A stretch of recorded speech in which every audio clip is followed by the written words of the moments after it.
आसाम के ग्वालपाड़ा, धुबरी, नलबाड़ी और लखीमपुर अजला में बीजेपी हुकूमत की क़ियादत में मुसलमानों के खिलाफ मुसलसल इन्हिदामी कार्रवाइयाँ जारी हैं, जो महज इंसदाद तजावुज़ात नहीं बल्कि रियासती जुल्म व सितम की शक्ल इख्तियार कर चुकी हैं।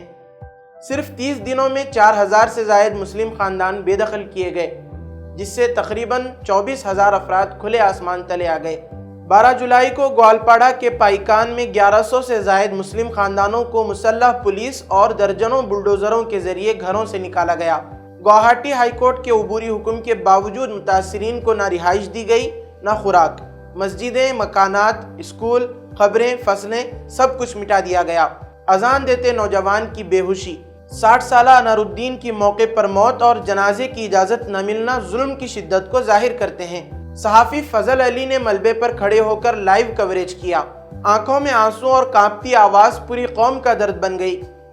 AIUDF के अरकान असेंबली को मौके पर जाने से रोक दिया गया। तलबा तंजीम AAMSU ने रियासतगीर एहतजाज किया और कई मुकामी अफराद को सिर्फ सवाल उठाने पर गिरफ्तार कर लिया गया। 8 जुलाई को धुबरी में अडानी ग्रुप के सोलर प्रोजेक्ट की खातिर 3000 मुस्लिम खानदानों को निकाल दिया गया।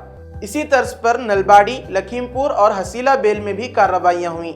सब मुतासरीन का कहना है कि उनके पास कानूनी दस्तावेज़ात थे, वो NRC में शामिल थे और कई दहाइयों से इन इलाकों में आबाद थे। कानूनी तकाजे, नोटिस, बाज़ आबादकारी, इंसानी वक़ार सब रौंद दिए गए। बिजली, पानी, ग़िज़ा, दवा के बगैर ख़ैमों में रहने पर मजबूर ख़ानदान रियासती बेहिसी की तस्वीर पेश कर रहे हैं। ये ज़मीन का नहीं, शनाख्त और बका का मसला है।